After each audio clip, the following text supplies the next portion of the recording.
మీద ఒత్తిడి తీసుకొచ్చేసేసి ఈ కేసు హషప్ చేయడం అనేటటువంటిది ఓపెన్గా ఇది ఒక సైకలాజికల్ వార్ నడుస్తుంది.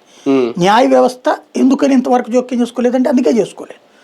అదే సందర్భంలో ప్రభుత్వమే ఇందులో పాత్రధారి, ప్రభుత్వం చేయించిన హత్య అవుతుంది. కానీ న్యాయ వ్యవస్థ సీరియస్ గా తీసుకుంటే చాలా మంది పెద్దలు ఉన్నత స్థాయి అధికారులతో పాటు కీలక రాజకీయ నాయకులు కూడా ఈ కేసులు ఇరుక్కోవాల్సి వస్తుంది. డీజీపీ నుంచోబెట్టాలి, హోమ్ మినిస్టర్ని కోర్టుకు పిలవాలి.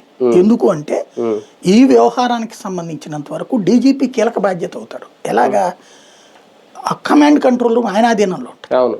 అలాగే కమిషనర్ కీలక బాధ్యుడు అవుతాడు, ఆయన కూడా పిలిచి ప్రశ్నించాల్సి ఉంటుంది. ఎందుకని ప్రతి యాజ్ ఫర్ ప్రొసీజర్ ఏది మన డిపార్ట్మెంటల్ ప్రొసీజర్ ఏంటంటే సబ్ ఇన్స్పెక్టర్ల మీద సర్కిల్ ఇన్స్పెక్టర్ ఉంటే సర్కిల్ ఇన్స్పెక్టర్ సబ్ ఇన్స్పెక్టర్కి ఆర్డర్లు వేస్తారు. ఈ సర్కిల్ ఇన్స్పెక్టర్ పై అధికారి ఏసీపీ. స్టేషన్లో ఇవాళ ఎవరెవరు ఉన్నారు అన్నటువంటిది రైటర్ రాసి పంపించేస్తాడు పైకి. అది ఏసీపీ కార్యాలయంలో ఉండేటటువంటి ఇన్ఛార్జి ఏసీపీ ఎదురుగుండా రోజు ఫైల్ పెడతాడు.